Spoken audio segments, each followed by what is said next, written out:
Right, hello everyone, and welcome back to Age of Nagash, which is of course a channel dedicated to Age of Sigmar. And joining me, I wouldn't say lucky, I'd say it's more along the lines of privilege to say that I have got Arkan joining me from my own Discord. If you're from the Discord, guys, you know who he is. He's probably told you off a few times and beaten you with his Living City list. So he is here today, and he is painting up some Stormcast. So how are you doing today, Arkan, my lad? Yeah, good. Just glad to finally be getting back to painting.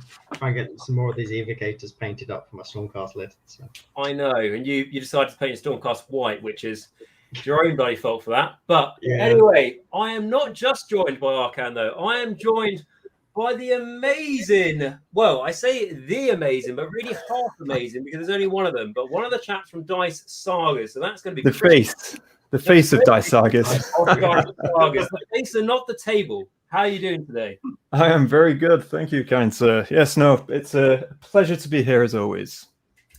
Very good to hear. So what I've decided to do, because I haven't been able to do too much painting over the last month, but then last week managed to do a little bit, and then, well, I say a little bit, I've spent quite a few hours, and to get an actual Chaos Spawn up and running for my Slaves of Darkness army, because I love the narrative, and I'm playing so much more like narrative games now, as I've already mentioned on the channel, and I'm just can't wait until one of my heroes turns into a Chaos Spawn on the Earth Gods. Like, it'll just be great. And I thought, don't have a Chaos Spawn though, so I've been working on one. I put it up on the Instagram stuff, but I've painted most of it, and I'm going to try and finish this one tonight. It's a complete Kish Bash Sinesh one. I don't think it probably comes up too well on the camera, but essentially, so with this, it's from the main body is from one of the throne bearers for the War Shrine. The Shrine bearer. And then it's got lots of claws, some Sineshi things. It's got some slaughter brute bits in it, fiends, the Greek helmets, and all that sort of thing. And the idea I thought with it is that I could have it for just, a spawn when something comes up in the army, like I mentioned. But also, I thought would be quite good is you can almost have it like in an army list. And like I know spawns aren't great, but you could have it as it is the long time arrival of like your general or your Chaos Lord. And the reason why he's here is because your Chaos Lord always rivaled this other great Chaos champion. However, he buggered up and he's now a Chaos Spawn. And because it's a Sinesh warband, he brings his old rival with him just to sort of laugh and mock him as this great intelligent warlord and what he has became. So that's sort of an idea I had. That's cool. Yeah, so that's the idea. I'll try and get that finished tonight. And then we've got Edic Man in the chat saying that currently hobbying myself, maybe not making the best of decisions since I should wait for the battle zone, but I'm currently building my Vanguard Paladors with spears. I think spears is probably a good idea because I imagine their bases are quite big, aren't they? Like Paladors. Yeah. So and also you can throw them, can't you? There's a throwing attack, javelins. Yeah, you can throw the javelin. Cool. Yeah, so I reckon that as someone who doesn't really know anything about them, I reckon you've made the right choice there, Edic Man. But yes, so that's what I'm working on. Obviously, Edic Man has done as well. Anyone who's watching this, let us know in the chat what you think, and let us know down in the comments as well. I have also got, I will get up the Discord so we can look through what everyone's been working on the Fight the Grey section. And really, this is kind of like the stepping stones for me to probably be doing a monthly thing now of doing a Fight the Grey sort of like hobby progress video, which I did the other day. It was cool. Quite nice. And I was like, I'll do it, and I won't put anyone's names on there because that'll take forever. And then unless everyone likes it, and then next time I'd put everyone's names on there, and it looks like everyone likes it. So that's going to take ages, absolutely ages. It might seem simple putting everyone's names on, but it really isn't. But it'll be fun, and it just shows just how good some people are doing on the Fight the Grey. So, and then we've got Captain Chaos saying that I am not waiting either. Building Gore Grunters. Good lad. There's no point waiting because those books are meant to be out by now. And then Games Workshop, as per usual, instead of just doing a Warhammer community article going, hi guys, sorry about this. It's going to be delayed. Just don't mention it. It's like, if you're in a relationship and you've done something wrong, just don't mention it. And then hopefully it all just blows over. I weren't going to say anything because I know it's a touchy subject. So, yeah. What's your status right now? What? on Basatomes or What's your Facebook status? on Facebook? Right, yeah. So I mean, I don't really know what we want to go into in this, but No. We won't go into detail about it. I think he's married to his pile of shame, isn't he? That's it. Exactly married to my Sanesh. No, yeah. Been a few days, nothing special. Obviously, basically, I tell them I am a YouTuber who makes videos about toy Does that work? soldiers, and then they just get too attached to you straight away. They want you to be there 24/7. You know, they can't believe you're going out with someone as really cool as that and really hip. So, literally, it's a curse. It's a curse being this good looking and talking about toy soldiers on the internet, because that is one of the most popular combinations you'll ever come up. So that's really the situation I've been on. No, Joe, I went on a canoeing date the other day, and was canoeing, and then got on was like paddle along stuff, and just like, and I was like, oh, go and push you in and stuff. She's like, oh, don't, because I can't swim. I was like, why'd you agree to go on this? And then I had someone who like can't take banter, and they said to me before we started, like, oh, by the way, I generally find it hard to understand banter, so just don't have any of that. And I was like, right. That's just telling you not to breathe. I mean, yeah, that really is. That's not a great opening gambit for you. And I went to like a dessert place on one of them. I think it's called Creams, and went there. And how do you know there's like massive like American desserts? Yeah. I got one of those, and then I said to her, obviously, what does she want? This was after bowling, and she said, "Oh no, I'm fine, thank you." I was like, "Oh, I thought you wanted to get something to eat, and stuff." And she was like, "Oh yeah," and I was like, "Oh, do you not want to eat? We can go somewhere else." It's like, "Oh no, you eat yours, and then we can go somewhere else. We can go somewhere else after." It's like, right. So yeah, that's how it's going at the moment, as it is. But no, it's good. And I've got a bunch of people sending me messages. Like, it's been quiet for the last hour, and then suddenly, as soon as I start the stream, I've got people messaging me on all those apps. But you don't know if you're talking to a 59-year-old bloke at the same time, so it's quite hard to tell. How I met my fiance. I'll be so lost these days. It's been about 15 years since I was been on this. 15 years since I was on the singles market, so it's been a while. I met my fiance on a dating app, so it does work. It does, yeah, for sure. My brother met his wife, and I also know someone else who's met theirs. Well, it's obviously dating at the moment, but yeah, on dating app. Well, there you go. And I met my ex on one, so it's all swings and roundabouts. Yeah. And then we got Captain Kirk saying, "You don't know my better half." I'm sure she's amazing. So, Mike, you'd start to go above that. Post that comment again. There you go. I'm like this. I'm trying to read it. All right. It comes up the face. I would say because it comes up the face of my monitor, but I wasn't too sure if it actually covers up your face as well. It's like, let's get a really big one up, shall we? And then so much better. Oh, let me just see my eyeballs, and there you go. Right. Please see me. Notice me. No. Arguably, they all cost more than Warhammer, and that's a considerable thing to say. What you're going to ask yourself is, does it cost more than Warhammer Plus?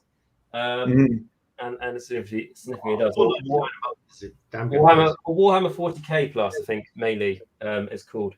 But right now, certainly. Here we are on that. I'll tell you what. You know what? I really enjoy. I've only watched one of the two of them, but I really enjoyed the painting tutorial masterclass I watched this morning. That's good. Is that the one with? Honestly, can't remember her name. Is it? Lorraine? Yes, I think it's Lorraine. Okay, I was gonna say Emily, so that's something completely different. But yeah, I think she's a really good painter. I saw some of her stuff. So she did a painting tutorial on painting like pale skin faces and stuff, and it was a really, really good tutorial. Because she got a second copy of the head, and she painted like red, yellow, blue on the face to show like the warmth levels of a face. Oh wow! And how you should tie in the like temperature of the color you're using to that on the face to give it good depth and everything. Like honestly, it was really, really good. It sounds. I've not checked out absolutely anything I'm gonna get it and then just try it out and see how it goes. But I've not checked out anything yet, so it's all going to be a surprise. But that painting tutorial sounds pretty cool. Yeah, I really enjoyed it. Main thing, I was going to give it a bit of time and wait and see, but then they caught me with that free £10 gift voucher as well. I was like, yeah, you know what? I need a couple more handgunners, and a £10 gift voucher suddenly makes them £7. And yeah, I'll take that. That's fair enough. For me personally, I'm not the biggest fan of Games Workshop at the moment, so I haven't done it. But I understand what people have. I mean, I agree and I respect that. It's just, I think I'm just gonna give it a go. So if it's content I like, then great. But my expectations though are very high at the moment because obviously, you know, it's a big company that's doing it to an extent compared to obviously what. I think they refer to themselves. Big company. Are they make models and not rules? What was that? I think they refer to themselves as a small company that makes models but not rules. No, but at the same time, what I'm saying is compared to obviously these people who did it for free or did it for pretty much nothing, to then get some money behind it. My expectations is frequent and very good. Yeah. I know there's going to be new content every Wednesday. Yeah. But is that just like new content? Warhammer Weekly. Warhammer Weekly now gets uploaded on there. Yeah. Exactly. Like a really awkward American time zone as well, just to go against it. I agree. Like, I've not watched any of the animation stuff yet. I mean, I watched Old Bail the other day when that was up for free. Right. And I enjoyed that. Like, the animation style was different, but again, it's part of the series where each episode's going to have a different animation style, so I don't necessarily mind that. Like, it's an artistic choice. So long as there's stuff with like ridiculously good quality, and then other things like look like it's been drawn by an orc, then if that fits the theme, then cool. That's fair enough. I mean, there's trying to think of a show I've watched on Netflix called I think it might be called like Love, Death and Robots or something. Yeah, so that's what Hammer and Bolter is going to be like, basically. Yeah. So in that, Christian, you haven't seen it. It's like every episode is like Luke said, it's like a different animation style. Right. And they're all like 15 minutes, 20 minutes long, which is quite cool. Okay. I'm quite interested to hear if any of their battle reports that get any of the rules wrong. That will be interesting. I watched the beginning of the Age of Sigmar battle report. What is on there at the moment? The battle report. I presume one episode of battle reports, one episode of Lawmaster, one episode of Painting Thing. Lawmaster isn't on there yet. Cool. There's 2 episodes of the Painting Masterclass, an AOS battle report, a 40k battle report, 3 episodes of Hammer and Bolter, and 1 episode of the Blood Angels one. Yeah, Angels of Death. Angels of Death. And then a load of other content which they've actually just pulled from their YouTube. All right. And then supposedly you get the other 2 apps that you would have subscribed to before for free. Although my 40k app's currently crashed. If it all works, it is meant to be good value. Yeah, to be fair, I was paying for the 40k app anyway. I was gonna subscribe to the Age of Sigmar one, but I was like, I'm not gonna do that till we get the new app. So at that point, the new app was going to be $1.99, which is the same price as the 40k one. And I'm just like, well, if I'm paying $4.99 for both, if I'm just paying an extra £1 and a penny for a load of animations, a model at the end of the year, I'm happy with that. And if the painting masterclasses stay this good, then I'm definitely looking forward to just following them, if nothing else. Well, I've heard that the Age of Sigmar battle report was good, but I've heard some mixed things because apparently it's not obviously set up for mobile browser yet. Some certain features not really suitable. Because I downloaded the app, which is what I was watching it on. So yeah, I don't know about mobile browser and stuff. Yeah, I've not tried it on anything else. I've not just heard things. That's all. Yeah, my big gripe right now is that I can't download the Warhammer TV app onto my Xbox to watch on a TV. But it is only release day, so these things do take some time to a degree. Yeah. And going to say in the shares, the Games Workshop shares haven't really tanked or anything, so I suppose that gives a bit of an indication that there's expectations are good so far. But yeah, we'll see tomorrow and the day after if they start going a bit down a bit more. Like, time to sell. Just gets time to buy. Well, it depends if you're already in it. Everyone's waiting for October to get their free £10 voucher, and it's just like they just don't mention it, and they just hope that no one asks about it. Yeah, change the article. Yeah, I don't get it. But no, and then sorry, just going back to the I saw that Captain's put a message on saying he's been with the good lady for 18 years. That's very successful, mate. Congratulations. Was that one? Cool, yeah. But obviously, YouTube is where the best Warhammer content is. Well, I hear they're doing a new lore series, all from the perspective of a guy called Nagash. Are they? I've heard that as well. I'm currently working on like a lore video for the Soul Black Gravelords. Yeah, open up and stuff because I was about to get into like the long in-depth series of them, and I was like, I have to do the lore videos before I do that. And I was sort of doing it. I was like, wouldn't it be annoying if I got a cease and desist just after I've finished typing it? But no, it'll be fine. And it'll be cool. The Soul Black Gravelords, but yeah, the lore videos are. I'll be honest, a lot of the content I've done these days is news, and it's as much as I like it, I don't really like that direction what the channel's headed in for the last few months, because it's like it is good, but it is kind of like it does take time to do anything, but it does feel it's very different to what I started off as. And I kind of like, as much as doing like army reviews and everything else and lore, I do want the channel to sort of like, it will be heading more towards a probably like narrative perspective. Oh, it's just because you saw our channel, wasn't it? And you were like, oh, it's so good. Right, let's get in the bandwagon. So when I have to change the name of the channel, we'll be changing it to the Sagas of the Dice. Tell you what, I have seen that. There's another channel out there. It's 2 months old, seriously. And I started laughing as soon as I saw it. And it's called, I think it is Sagas of the Dice. Type it up, you see it. If you like it, subscribe to them. Yeah. If not, check out Dice Sagas. The original one. The originals. But yeah, I'm a big fan on the narrative thing. I just think, I think on my side of things personally,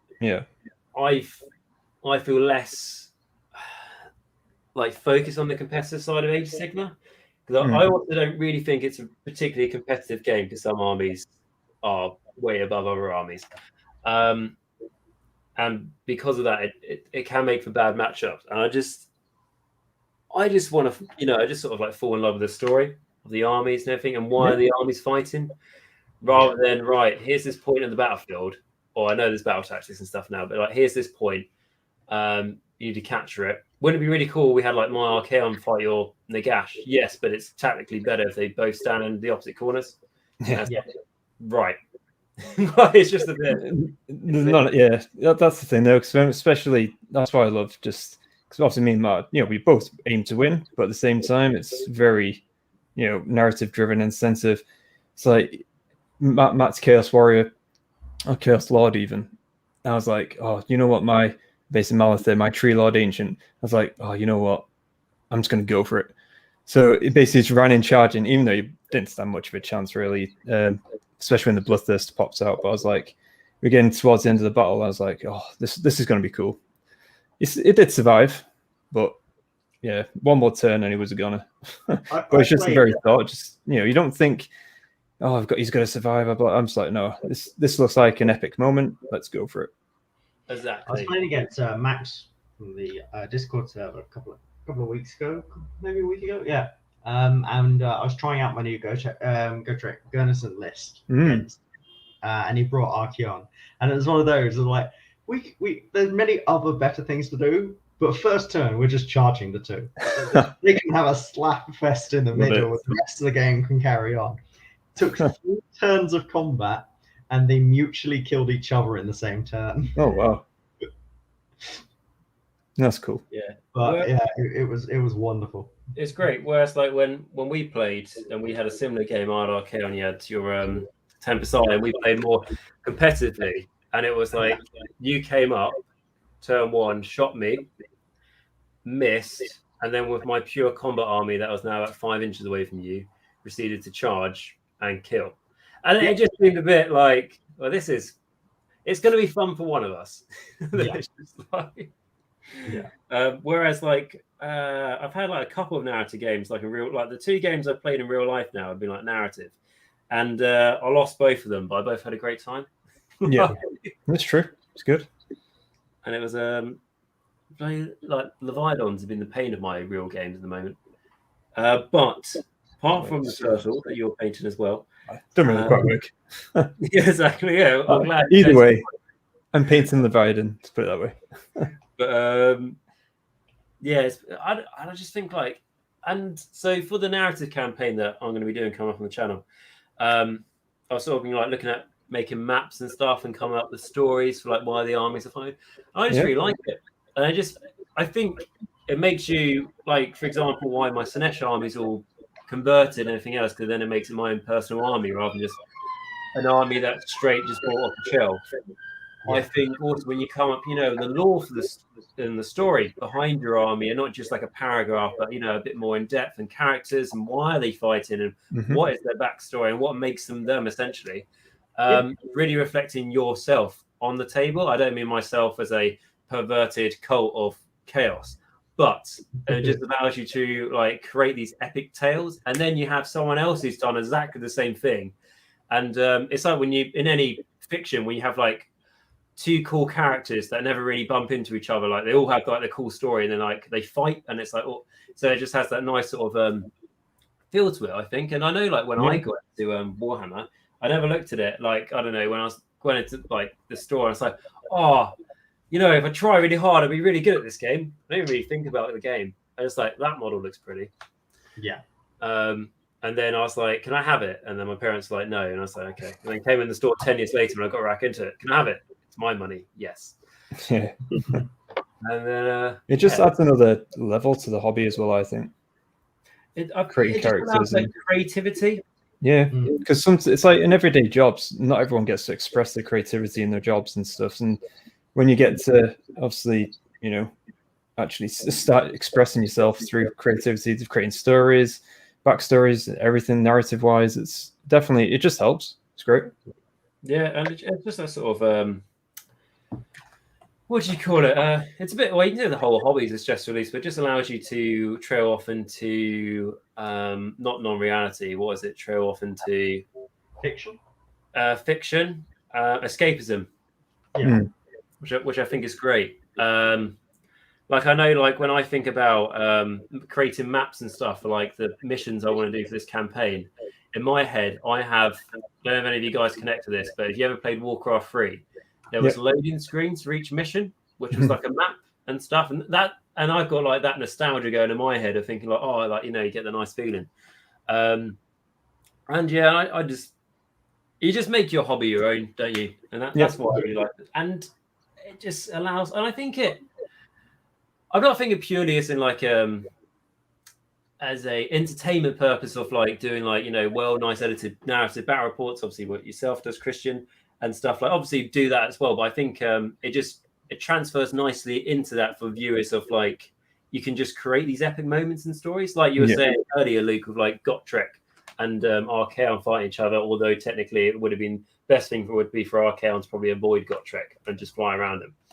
Yeah, like if you're playing competitively, the way to beat Gotrek is just leave him the hell alone, like just do nothing about him, and he's got 4 inches of move, like he's going nowhere the whole game. Yeah, and then it's just like, oh, that's cool. So you brought that cool guy, and I brought this cool guy, and it's like, they'll never see each other. Yeah. Whereas in real life, well, not that if it's real, but if it actually happened, I don't think Archaon would run away from a little dwarf. I doubt he's ever turned. Belagar did. So he did. But yes, that's what I'm thinking. And then like coming up with a very like sort of map and campaign, but I suppose could join your map you got there, Christian, as what me and Matt have always said, and I've always been absolutely 100% behind this, is it's not our map, it's everyone's. That's why people have been doing their Soulblight campaigns there, where they've been having battles there and building settlements, territories, and tons of stuff, really, which is awesome. Yeah, and it's a community map, isn't it? Oh, yeah. Yeah. And like any system that's available to everyone, I'm going to ask, can I have shares in it, and what are my shares worth? And like, can you do a buyout at some point, even though it's maybe nice and free for the community? Christian, and Mikey could borrow it for his system, and then you can sue him for IP. Could do, yeah. It's a strong possibility. But so we could set our thing in yours, which is going to be State of Darkness versus probably Stormcast Eternals, or potentially INF Deepkin. So where they be fighting? Do I have to pick a place, or is it like they're already like a bit where it's going on? There's already a war going on here. Well, we've got a war going on very soon, which is between Beasts of Chaos area called Blight Sun Forest and Avalon in their Cities of Sigmar, but the Wanderer kind. So they're going to be clashing together. So you basically choose. We've got a map designed already for that. So on the map itself, in fact, you can see it just back there. So it's between the green and the purple. So just there, we're going to zoom in. It's going to have its own map there, and we've got certain locations. And again, you submit stories, submit battle reports. That gains you more points. And the more interaction you do, the more points you gain for whichever side you want to win. And then that changes the map and boundaries as well. When do I upload it onto a website and put it in the Discord? Of like results. Results. Do they go in the Discord? Do they? Yeah. I'll have to play Bennett with my Living Cities list, and there you go. Yeah, who is it? Living City versus? Cities of Sigmar versus Beast of Chaos. Beast of Chaos. So you pick one of those sides, right? So obviously Beast of Chaos for me. Is Beast of Chaos coming from the purple bit? Yeah. Okay, that makes sense. So yeah, I could do that. And then at what point do the Forces of Chaos win? Presumably. Well, I think you're fighting for them. I don't think you will. You've lost 2 games already, mate. I've lost 2 games. Starting from scratch. No. It's funny. It's not about winning. Gets you some points. We've got a whole raft of like kind of rules or instructions or whatever you want to call it. But yeah, so that's going to be. I'm going to be looking to do like new video, and you can share and do all that stuff. And yeah, and you can also. We've also got a place called, which is something done by Keegan from the Great Weave, which we've based our settlement around. So you can post your characters, your lore, everything there. You can even create Path to Glory there, squad, and a load of other stuff. So we're in collaboration with a guy called Keegan from the Great Weave. He's a really good guy. And on the back of that, we're actually our own site being developed in the background as well, which hopefully in time, we're still going to use the Great Weave and the same guy who I'm collaborating with to get this done. But we're also going to venture into some aspects of 40k because I've got my own sector that I'm building now as well, and subsectors. Similar concepts, exactly the same concepts, but 40k as well. So cool. But yeah, cool. So that's in the distant future, in the grim, dark future. So have you got a map ready for the Pacific area where the Beast of Chaos and the cities are fighting? Is that already on the Discord? No, it's not a Discord yet. We're gonna, because that's going to be the start of chapter 3, if you like. So we've got 2 more battle reports coming out for chapter 2. They're just going to be, once they're done, we're changing format. We've already in the process of recording the first one between me and Matt, but before that, I'm going to be doing the whole like talk and all that jazz about what the campaign's going to be about and how you submit entries, all that kind of stuff. And yeah, and then we're going to get cracking on. So you're looking at about mid-September to back end of September before we kick off it. And we've got the guys who did Animosity as well. Yep. Yeah, we've got some guys from there been speaking with. Oh, awesome. And they're basically looking to point some traffic our way as well to obviously keep the narrative alive, if you like. Not necessarily Animosity narrative, but the narrative thing as a whole. Keep fiction going. Yeah, it's just going to be something cool. I mean, obviously, it's our first one that we're doing. We're going to trial it, see how it goes. We think we're going to enjoy it, of course, but yeah, I'm really excited because we do community lore videos as well, as you know, which any submission, any characters that they create and submit on the site, I'll then look to pick and choose now and again and have them lore videos, even if like 2 minutes, 3 minute long, doesn't matter.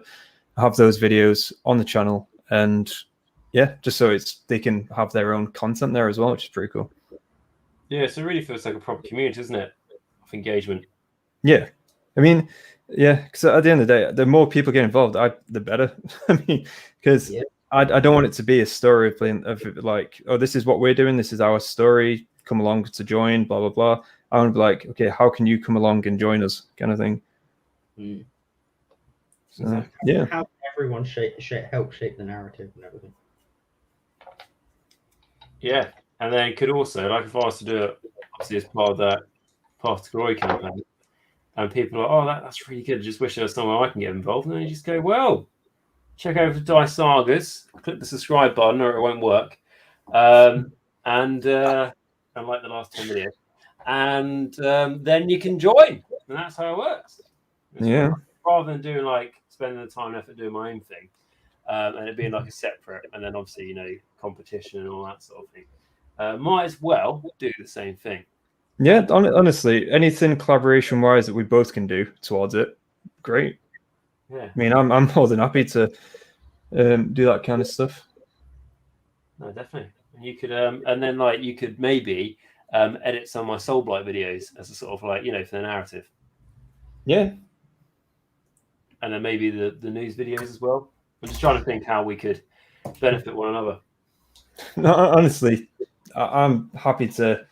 So full well. When we do our hobby hangouts or stream or anything, you always pop over, say hi, and all that.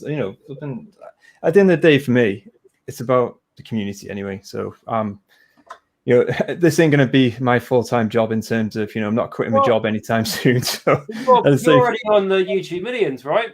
What? You're already on the YouTube millions, aren't you? I presume you're on a yacht, and that's why. Oh yeah, that's why I've got the green screen. Yeah, just I didn't want to give too much away. I can hear the occasional dolphin go past. Yeah. Yeah, not quite. I think like what you have to realize when you do something like this is like it's not like unless very luckily it's not going to be a job. Like so you have to make sure you're doing what you enjoy.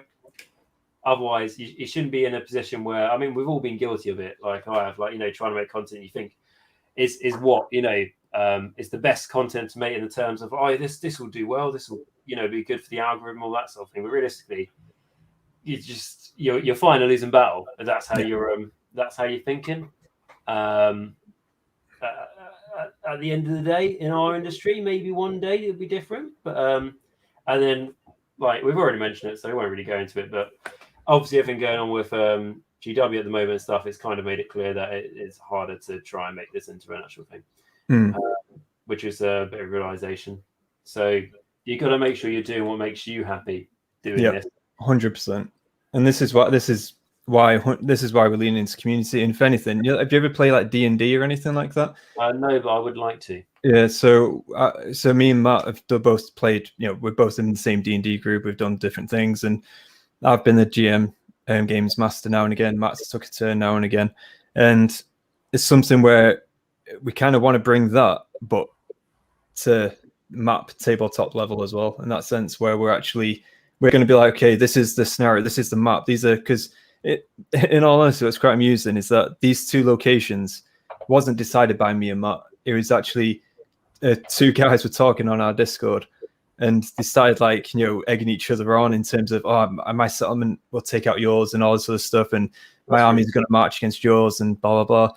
And that is the reason why we chose these two starting factions. Just because we found it quite amusing. So, and also City of Sigmar versus Beast of Chaos, very sort of like Empire versus Beast. It's Wanderers. This is it. It's Cities of Sigmar, but it's the Wanderers. So it's like Wood Elves. So it's like an epic historical faction hatred. And who will win? And then you have all these factions on the side that Like, and it's almost like, for example, my Sinesh, like being on the side of Beasts of Chaos, and they're not like, right, okay, we're going to sit down, we have an agreement, we're both going to be on the same side, and we're going to work all tactically. It's just like, I don't know, the Sinesh, or there might be a Blades Corn player in the Discord, and it's just like, just taking advantage of the situation. Like, while, the forces of order are distracted, they're going to come in to try and push their territory and everything. So it's all like how well it works. And then there's no reason why the forces of order or the forces of chaos wouldn't fight each other. Forces of chaos fight each other all the time. The forces of order, you need to get a group of people in the room going, right, so you're going to be in here for, like the next 7, I don't know, let's say 5 days. There's only one bottle of water. And it won't take long until there's one remaining. But so like really easy fire against each other. I'm just going to see that there's Hobbo from Zozo. He's a regular on these live videos when we do these hobby hangouts, saying get ready to airbrush, prime some Star Wars Legion minis, and finish up some building. Happy to be able to hang out today. Glad to hear it, buddy. Hope you're doing well. And Star Wars, that's pretty interesting. Cool. I hope it's the Empire side. That's all I'm going to say. But talking about buildings, that's something that I definitely want to focus on. Talking about battle reports, I want to try and get some like really nice terrain. And I mean, I'm not in a position where I can just splash like £700 and I don't own a 3D printer. But I also would like to slowly build up different environments. So I've got like a Realm of Death set up already, which got that sorted. But then it'd be nice to have like working on like a Realm of Life board, and then small Realm of Shadow board as well. And then I was thinking, one day, like 5 years from now, or something like that, or basically when I have bigger space, how cool would it be to have a board for each realm? Oh yes. And then the scenery you can change up. I mean, like the Realm of Life, you could have as a third. Imagine a 6x4 foot board. I know that's not the actual measurements now, but that's how I'm always going to play Warhammer. A third of it, so 2 tiles, is like built up forest, and then the middle 2 tiles is going to be just sort of like grass or like an open plain, and then the last 2 tiles is like the start of a town. So you can see like the wildness, slowly, and then like the town. Then you can have like Beasts of Chaos, or like I don't know, the Crawl Boys or something coming out of the forest to attack the, or you can even have Sylvaneth, can you, to attack the townsfolk. Then you could have that, and then you could just swap around the scenery one day. So then you have a built up town with like some trees in it. So you could really reuse the scenery to make the best situation. Yeah, no, that sounds good. Realm of Life board where you get, I don't know, you just get a log or something. You go to like I don't know, you go to a forest. You can start cutting down trees, not cut down trees. The trees are wood for now. But you have like a branch on the. You make it like sort of like have a base that sort of fits into the table, but you have like a real life log or something like that, which actually is about a meter long, and it just looks like a massive tree, obviously in the Realm of Life that's collapsed or something into like a water pool, and then there's a waterfall from that, which then leads into a valley, which then leads into the extension you've had to buy onto your house to fit it all. But really cool. I was going to say the sheer scale of this. And then it goes like, to the zoo to it make sounds awesome. Yeah, but it does sound great, and it's definitely good aspiration. Put it that way. Yeah, it will be.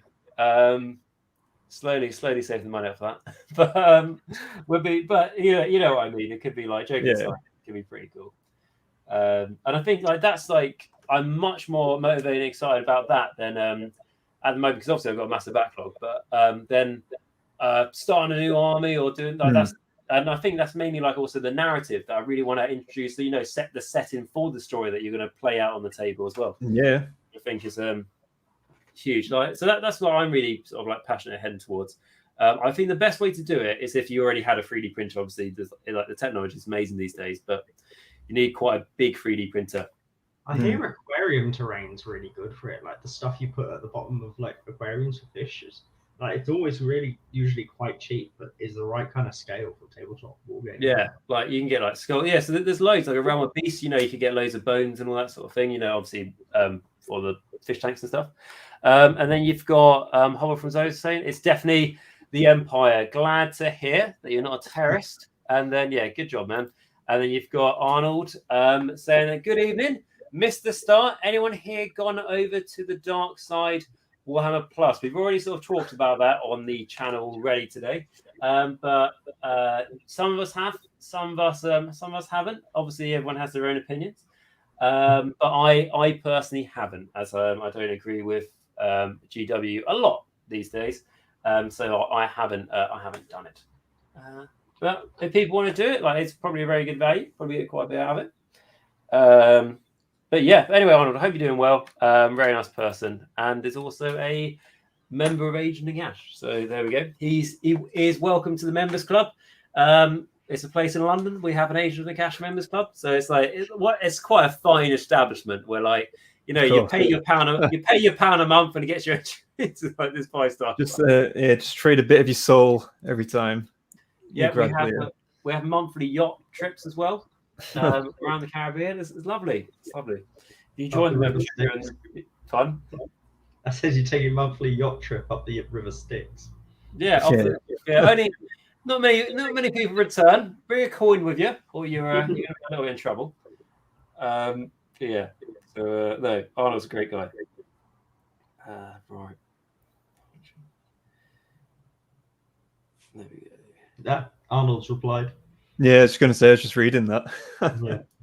I have, and it's what do you say? So I have, and as it stands, I paid €55 for a model I get in about a year.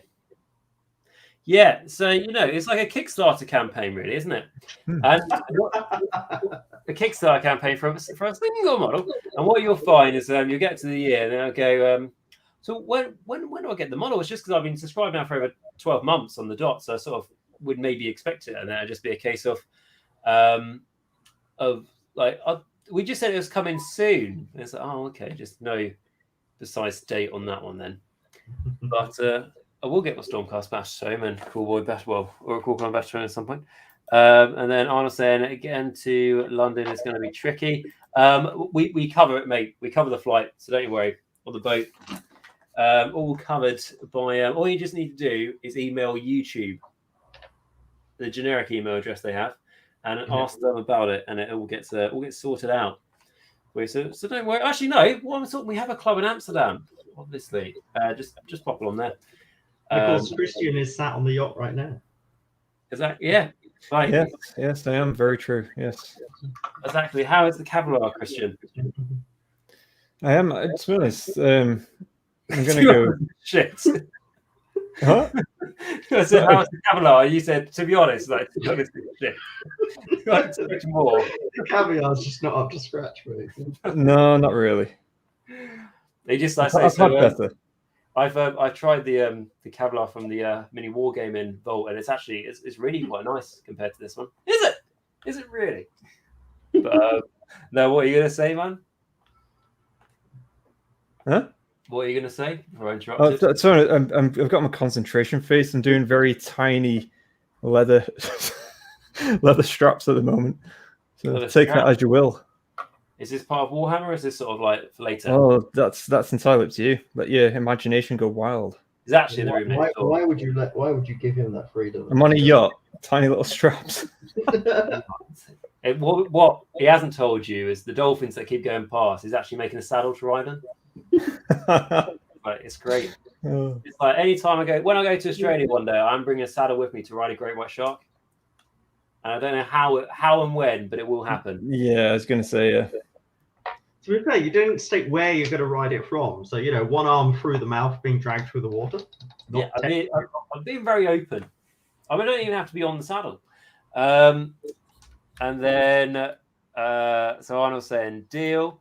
And then a hobbo from Zoyo saying, I think if Warhammer Plus had as much to offer as other streaming services, Asian Nagash, it would be more attractive. But currently, I'm not sure things are developed enough to really entice folks. Yeah, I mean, I haven't done it, like I said, so I haven't really seen, but I've heard plenty of people, and I know it might just be the silent, it might be the loud minority. I've heard lots of people complain about what you get, apparently. It's always the case, though, as well. Yeah, it's always the case. And obviously, because of people unhappy with Games Workshop at the moment, people are going to generally be negative about it for the sake of being negative. But some of the negativity is going to be true at the end of the day. Oh, no, of course. And then Arnold saying, how is your girlfriend?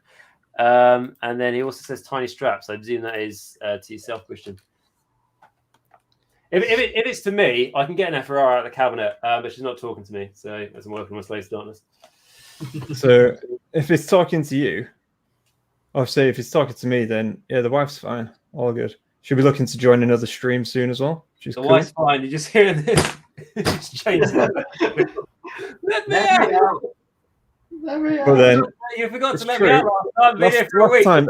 Last time you're all chained up, right? So yeah, we'll have to see what happens next stream. So it's as much as I like doing, like saying, really enjoy hobby hangouts, painting and stuff. But dear Lord, the minute I start concentrating on the actual painting, especially when it's tiny bits like this, bits like this, I tell you what, it's concentrated. Attention span goes out the window. Oh, massive! I need to turn my camera down because what I realise every time I concentrate, I go like this, which when the camera's a bit higher means my head's like down here, and then you can't. And the head's just off camera for ages, so I'll point the camera down a little bit. But then I don't know. No, the light doesn't offset. That's fine. Yeah. Which you just can't. I also hope everyone's noticed the effort I put into the background, because obviously this has to be filmed slightly away from the usual pictures. There is Soul Blight artwork here. That took at least a solid 39 minutes to set up. So I hope we appreciate it. And yes, good thing you asked. The Soul Blight Gravelord series is on its way. When is it coming? The lore video will be out at some point in the next coming few days. So currently working on it, so it'll be quite good. It'll be an overall video, and then we'll go straight into the rules, and no stone will be unturned. In the long in-depth series, I'll be between. You missed the perfect opportunity. All you had to say was it's coming soon. It is coming soon. What I like to do is I like to give a month. So it's coming August. I mean, I believe Games Workshop didn't put a year at the end when they said that, did they? Well, to be honest, it's better when I do, because when I say it's coming soon, God knows when that's going to be. It'll be in the future. No specific date or anything set. Just soon. I see you work for Games Workshop. Huh? You must work for Games Workshop. They're ambassador. I mean, the problem I have is that, so I said I'd be doing like I'll be doing like army reviews and stuff on third edition drops and all that sort of thing. And then third edition drops, and like I haven't done them, and I can honestly say it's not out of laziness or anything. What it purely is out of, it's like I don't think as soon as third edition dropped, I don't feel comfortable going straight into this is how you play this army, this is how you play it. I'll be absolutely lying. How am I going to know how the best way to play the army in the new edition within a day? Like, how is that going to be real content? Do you know what I mean? Unless you obviously had like early access and it's your prime army, so you've already got all those sort of things going. So that's why I sort of like taking a step back. It's like, with all my content, I don't want to lie. Like it's hard. It's like I say, it's hard enough doing like a long in-depth series on Gloons by Gits when I never played them. But it just takes time to study it, and I'd rather have the quality than the just get it out for the sake of getting it out first, sort of thing. Yeah. Obviously, when it's news videos, it's fine because you just speculate to hell and you don't actually need to know anything. But then we have Storm Runner. So this is Neil. It says, "Do you still kiss Neferata goodnight every night? Don't forget every morning when I kiss her good morning as well, Neil. She gives me barely any trouble. Sometimes make me sleep downstairs, but apart from that, it's okay." And then Rouse is saying, "Evening, folks. Evening, Rouse. Hope you're doing well. Long time supporter of the channel here, so hope you're doing well, mate. What are you working on? There's a few people in the chat, so let me know what you're working on, guys. As always." And Hobbo from Zozo is also saying, "Welcome, Rouse," which I think just really shows the great community we have going on here in Age of Nagash. And we had to. I think maybe since last time we did one of these things, we've had to ban a few people, haven't we, from the Discord? I never had to ban anyone, and then suddenly people started coming in and started spamming stuff, and I was like, I remember that. Yeah, exactly. Because I was going like, over 300 whatever members in the Discord. I was like, never had to ban anyone. Then suddenly I had to ban like 3 people in a day, and I was like, oh, that's annoying. It was the same person logging in different accounts, or pretty 100% sure. Yeah. And I was like, now no one can. Well, a very few of us can do the everyone in the Discord now, and that's the scar we're going to have to live with forever. With that, Neil was saying, so Stormrunner saying, Timothy will be pleased. That's fine. Basically, I had Neferata in my local store, and I like Neferata very much. She's my favorite character. She is very cool, and it was kind of like the big thing about me making people -1 to hit with her. And because obviously her radiant beauty, or whatever it's called, dark majesty, it might be. And it's like, do I fancy her because of that? It's like, obviously. Why did you think I had to buy a second model? How do you think it broke? So that's kind of where that came from. Right, okay. And then Rouse is saying, not working on anything these days, but has cranked out some Cruel Boys lately. Oh, that's nice. Everyone likes some Cruel Boys. Yeah, Cruel Boys are awesome. I was going to say, how are you getting on with your Cruel Boys? Because I knew that you were working on those. Yes, I painted the Killer Boss, didn't I? You what, sorry? I painted the Killer Boss. Oh, yeah. That was it, right? Yeah. That's... I painted the stab got either. How are you doing right now? Pardon? What are you working on right now? How much progress have you made? I have provided conversation through all me, you, and the one other person watching this video.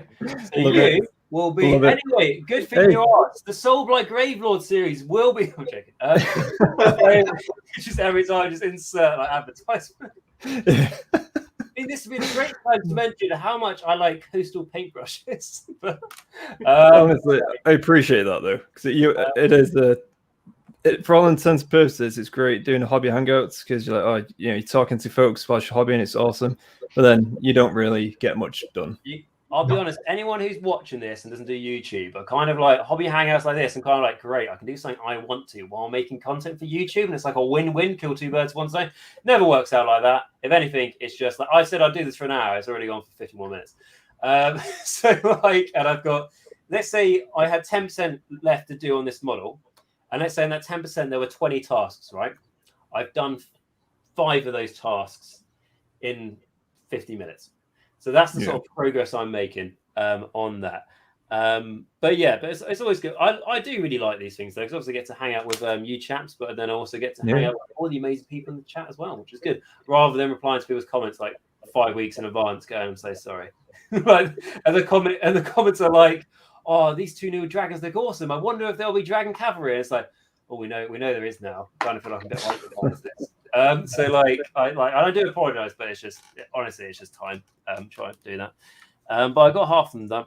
And then we've got Christopher Mullen saying that Corn Bloodletter Juggernauts is what he's working on. So awesome. That's fantastic. I mean, we all do like was it? Yeah. They were one of the first thing I painted outside of Death. Because the first thing I bought outside of Death was to start collecting box 4, Demons of Khorne. Because I was like, I want to try some new things out, very new to Age of Sigmar, and I wanted to try out a new army. And then someone pointed out in the store that the demons, they're similar to the skeletons. I was like, how? And it was like, back then, because of the skeletons, if you rolled a 1 for the battle shock, you got to bring D6 skeletons back. Yeah. And then for the demons, if you rolled a 1 for their banner and the battle shot, you get to bring D6. And I was like, oh, sold. No way. And you get to bring like a Juggernaut back or D3 Juggernaut. Yeah, that that's probably still a thing, isn't it? So they've not had a new battle tome since, have they? No, I think they had a new one that made it worse. When I mean a new one, I mean one that came out 3 years ago. So, I mean, to be honest, I've played against Khorne quite a few times, and Matt's been. He's not the biggest fan of Bloodletters at the moment, just because they don't seem to perform the way he wants them to. So, why do it's like you're the embodiment of slaughter? Why can't you do it? The thing is, my Dryads actually that managed to put them to one side a little bit. So I had 5 Tree Revenants nearly take out a Vargolf yesterday. Right. I was like, what the hell's going on here? I remember when last time I attacked Tree Revenants with Be'lakor, and it was like the older Be'lakor, but it was still like 4 attacks to do freeze and freeze -2 rend 2 damage, something like that. Against these Tree Revenants, didn't kill a single one, and then they killed him, and I was like, for God's sake. But yes, there we go. And then we've got Peter saying, hi Arnold, love your vids on the bases. That's true. Arnold has got a YouTube channel, so go check him out. Cool. And then Christopher saying, hi Christian, to yourself. Yeah, waving hand, and there you go, just above. We can just pop my head over. The irony here of when I say hi, it covers your face. It does. It does. Hi, Christopher. And then Axe is saying that I can't paint. I am at work. That's sad. I mean, obviously, you need to sort out your priorities quite clearly. But And what's quite funny though, as well, unfortunately, Axe can't paint, but he also can't see us paint because of our cameras. So he's pretty much seeing the top of our heads. What's it? I'll no, like this. There you go. There you go. I'll quickly just get that paint. You on the model. Here we go. Get that paint theme in. Just bear with us a sec. I'm just gonna try and change. Here we go. Let's go to. You're ruining the yacht theme. Change it. No. Hold on. In fact, I'm just going to quickly show you actually a bit of a segue, but this is the 40k map we're looking at doing. Ooh. That's cool. That's different sectors and stuff, so that's pretty cool. Reminds me of... Oh, yeah, there you go. Reminds me, actually, I need to finish painting my Gene Stealer cult so I can paint so I can sell them. Money. I can't really change during stream, so it's all good. But yeah, I'm working on Leviathan. There you go. Yeah, I don't want my Gene Stealer cult army anymore. I'm just kind of done with it. But it's like 95% finished painting. And I'm like, I'm not going to sell something that's 95% finished. But yeah. I'm just doing it to sell it. I have no drive to finish painting it. It's really bad. Like, not saying anything about your painting, but isn't it worth more if it's not painted? Like, like no, but like we all know, like there's 5% of things that are worth more painted, and everything else. Despite what everyone, like I was talking to someone the other day, and saying, going, "Oh, you do the Warcraft, don't you?" And I'm like, "Yeah," and it's like, "Oh, so how does it go these days?" Like, is there still updates for it? And I'm like, so eventually, it turns out he does think it is a video game. But anyway, so I tell him it's models. And he goes, "Oh yeah, I know. Yeah, I think I know. Yeah. So how much money do you make when you paint them?" And it's like, doesn't work like that. And it's like, I sort of like tell him, like, I sold some Iron Jaws once for like, I think like a double the retail value or something. And I was really happy with that. And it was like, "Oh, that's great. How much time did you put in?" And I was like, "Oh, with time, I made a huge loss." Like each brute took like 20 hours. And it's like, "Oh, so you didn't really make any money, did you?" It's like, "No, I guess that happened often." "Yeah, we don't really do this for money." No. It's like, "Oh, so you really enjoy the painting?"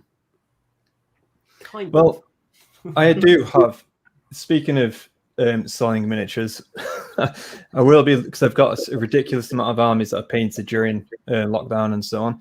So I'm actually looking at selling my ogres. And I'm debating basically like 6 armies there. So, and the ogres are fully painted, Stormcast not so much, and others. But just because what I want to do is consolidate on the armies I've got, and this is where we're leaning towards the lore aspect. So I wanted to consolidate, focus more on the lore, and expand. And probably it's like Sylvaneth, for an example. I won't mind getting spites as well and stuff, just to mess around with some lists and do other bits. But I don't have the urge to spend more on those because I've already got so much. So I want to strip away, reinvest, and like 40k, I'm definitely not going to have as many armies for 40k as I do for AOS. But this is why I want to try and get into Kill Team for the 40k aspects, just because Space Marines, it's 5 models, and that's it. And that's true. I'm just thinking, for me to get in the 40k aspects of things, I'd be like, "Ooh, I've already got the starter set. 5 models right there. All I need is the books and stuff, and then I'm good to go." And I can get cracking on with it. I've got some 40K. Especially because it's all narrative. Oh, it's in 40k on here, actually. Ooh. Oh, he looks awesome. That's cool. That is good. I mean, the way I took with 40k, I was like, right, what I do is just paint up like a handful of models, which are Imperial Knights. And then I was like, because the good thing is you don't have to paint many of them. And then I decided to paint like 6 models for each of their bases. And then I realized it didn't get to plan. But here we are. Yeah, so I completely understand where you're coming from. It's like I was thinking as well. That's my converted Phobos apothecary. Yeah, that's cool, man. That's awesome. And I was thinking as well, like, should I sell some of my armies I haven't really played for ages? Like, I've got loads of special courts I haven't touched them for ages. Like, should I sell them? It's like, I can't really, because I kind of pride on being all the death. So I can't really, and obviously that's a really excuse. And when I win the lottery, I'll probably regret selling them. So that's what I'm thinking. And then, but yeah, I do understand where you come from. Like when I've done it before and you sell stuff, it just makes you feel a bit better because like for some reason you feel like guilty when you have so much stuff. No, that's why I've still got him. I've had this plan for about a year. Not a year, but about 9 months. And then I've still got him. So that's the plan. But I just need to, also it's time. I need to obviously take the pictures and everything like that. But yeah, I need to get cracking on with that. I've got a week off next week. So I'm going to try and sort my life out a bit, my hobby life. You say you're going to sell your, did you say you're going to sell some Stormcast? Yeah, so I got tons of Stormcast. A lot of things though, it's already primed. It's already like black spray and everything. So it's kind of, for me personally as well, because I use a lot of contrast paints now. But not just that, I don't really have time to use them. And so I'm looking to shift them on eventually and, well, whenever. And I'm looking at getting rid of some ogres. I've heard there's a really good looking ogre in the collection, so it's probably worth a bit too much. Like, you probably get a bit more money out of it. Have you heard about the good looking ogre, Luke, and his army? Yeah. Like, really, just like naturally, the sculpt came out fantastic. I don't really know. It's like he's bellowing as well. So yeah. To be honest, Mikey, that's why I'm getting rid of him because your acting skills were just some part that I was just like I couldn't beat it anymore, so I had to get rid of it and then start from fresh, with another army. I honestly, I can't blame you at all. I'm sure. What's his name? Matt's going to be really upset about it with the whole. He didn't really enjoy fighting them, did he? To be honest, Matt's going to be relieved anyway. I know full well, just because the one and only game I've had with them has been a victory, and not just a small victory. It's been a wipeout against his Blades of Corn. Absolutely, just ran through the whole army and just devoured everything in my path. I see. I just didn't have that connection with him. I enjoyed him in terms of simplicity, charge, go, have fun, blah, blah, blah. But I don't know, it just wasn't really my type of army of how I like finesse. I like just overly complicating things for no reason. That kind of stuff. So hence why I like Sylvaneth, build trees, things spread out, might use magic around it, all that kind of stuff. And Ideneth, because the waves, you have to think about that. And yeah, so I've got Skaven as well. They were actually quite fun. I've got Nighthaunt as well. Yeah, Skaven are cool. And you got Nighthaunt. I've got Courage and Overlords as well. And all these armies are fully painted and everything. So it's just I'm basically looking to strip down, and then it'll be good to go. So in the story, what's happened to all these armies that are going to disappear? They just no, the ogres and stuff they're there, but they're still there, and some other armies that I will sell, they're going to still be in the story and lore.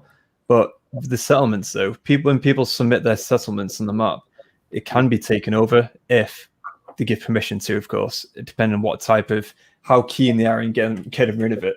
But me and Matt purposely put settlements on there where people can conquer, and then over time. So, for instance, this ogre settlement, if it gets overtaken by, I'll just say Sylvaneth for the sake of it, if Sylvaneth overtakes that settlement, it's going to have a history of the ogres when they were there, or the previous owner, current owner Sylvaneth, and have like a little blurb or story, meaning like a sentence or two. And then it can be a continuous thing. So over time, it could be overtaken again, another faction comes in, and then you'll be able to look at the history of who actually settled there within the city or location itself as well. Cool. It's pretty cool. If people are into a bit of history about whatever location they're planning on attacking and all that. Well, you go, because also there could be history, which means it affects the gameplay. So yeah, could be the ghosts of the ogres, which means you go near a train feature. I don't know. You can influence the map itself. The game is like Nighthaunt are pretty much destroyed. You can actually see the bottom left-hand side of the map over there. That was caused by a Nighthaunt ritual that occurred. That near us basically just exploded the island of light, if you like. Very cool. I think I saw that as well. Like, was there a Guardian of Souls who was the leader? Yeah, exactly. And then you've got for end of chapter 2, there's another guy who wants to introduce his law into the realm, and that's is Slaanesh, guys, and that's going to be a ritual which we've already done it, but it's going to come through a gateway, and that's going to be just north of the region where the Broken Islands are. So that gate's going to be there. He's then going to have his settlement there, and that's what we're fighting over, and all that kind of stuff. So that's already happened. It needs to be released, and then we're going to go straight into Chapter 3, which is the fight event thing. And then that's when everything kicks off. That's cool. That'll be right. And full steam ahead with that. Yeah, and just trying to think. Like, do you say you want recordings of battle reports or not? Yeah, so that's it. So we're recording battle reports. The way we're doing it now is we are changing it just because of time and efforts and everything else. Still going to be good, of course. We're not going to just record and there you go. We're still going to have our narratively just a single picture of the opening game and go, right, this is what happened. Well, pretty much the most simplistic way yet. And just get random screams like it's not even the right game. No. It's got stock written on it from Google. Exactly that, yeah. Oh dear. But no, that's what we're doing. And also in terms of when the battles do happen, we're gonna basically do a summary of what happened in terms of like who won what location, and also some key generals and characters that have been submitted. We're going to name drop them as well to see what they did to help or aid the kind of scenario. So yeah, it's going to be pretty cool. No, it will be. And also that's perfect time for me because I was going to be doing this campaign in about a month or two. So sounds great. Yeah. And when do you reckon the map will be up? When is that going to be designed? What was that? When's the map up? Do we reckon? What, the new one? Yeah, like the focused in version. Oh right, no, we've already got that. So what I'm going to do is I'm going to place that. I'm going to probably place it in Discord actually, because that's already been designed. Nothing's really going to change with that, apart from one guy. In fact, he's our like realm warden, our Discord kind of guy. He monitors Discord for us. He wanted his what's it called now? What's the army? Soulblight. There you go. Yep. Yeah, he wanted his Soulblight. Soulblight series coming out in a few. No. Yeah, exactly. Yeah. Soulblight Castle. He wanted that kind of in the mix somewhere. So I was like, yeah, sure, no worries. And then so we've put it just on the coastal line. So I would like a Slaanesh temple. Huh? I would like a Slaanesh temple. You'd like a Slaanesh temple? Have you got a Slaanesh army, or is it just more you just want a Slaanesh temple somewhere? It's Slaves of Darkness, but I call it the Temple of Slaanesh. So, okay, fair enough. There we go. I want it quite big, so not like doesn't have to be the biggest thing, but like maybe a bit smaller than a mountain. So you should at least be able to see it from space. Yeah. Like presumably from another galaxy. Yeah. Yeah. Would be great, and it doesn't have to be really fancy, but it just needs to be titled the best thing on the map. Yeah, we'll make sure it glows and looks very sexy and all that. Yeah, no worries. Yeah, neon lights. Yeah, it's like Vegas something. I expect voice actors such as Brian Blessed to be involved in this. Well, your voice will be in it. Anything that's related to the settlement, of course it would. That's fantastic. Well, I'm glad to hear it actually, and to be honest, I kind of expected to hear it as well. So I'm glad to be noticed. But so anyway, can I have a place on the map? Yeah. Or like, do I have to like pick a point? And I go, you see, like, okay, so I'm gonna have a look at the map. Let's have a look at the map, boys. So, right, we're all gonna go disappear, but it's not gonna let me actually just share the screen with my Discord. So I'm gonna have to share the screen with everything. I'll tell you what though, before I do that, I'm gonna read the chat. So there's been a few things. Just so I don't leave you behind. Right, okay, so going back to Christopher, said, been doing them, so this is Corn, and the 1994 edition Bloodletters I've had sitting around since I began in 1991. And they are a year older than I am, those Bloodletters. But I know those ones, there's better ones. I remember people, like friends and stuff I knew had those. And then Adam's saying that got any tips/routines you will use when you want to really focus on getting a good amount of painting done? Good question. Don't do it around other people. What's that? Don't do it around other people. Yeah, don't do hobby hangouts. Yeah, awful idea. Right, I said to these guys, do you not want to get a hobby done? And they were like, yeah. Yeah. It's Well, I was going to say, Mikey, as well, put it in private chat, the link to the map. Not the new map, but the map behind me. So then you can choose location and all that jazz. Oh, fantastic. Thank you for that. So, yeah, any tips? So I've, Adam, I've done a video that I'm obviously going to say all about hobby motivation stuff. Did probably about 4 months ago, something like that. It's all about how to fight your backlog. And that's what spewed on this Fight the Grey stuff. So go check that out, where I've long detailed list of how I combat and trying to get as much stuff painted. But summarize it, paint what you want. So if you're a situation where presumably if you're trying to get a lot painted, you've got a big backlog. And what I do, paint what you want to paint. And I know that sounds really generic and really boring, not really helpful. But honestly, like I would like, for example, I was painting my Slaanesh warband for the Warhammer Underworld's Dire Chasm, painted 1.5 models from that. And then, I was like, you know what, just really getting fed up with this now. I'm going to paint something else.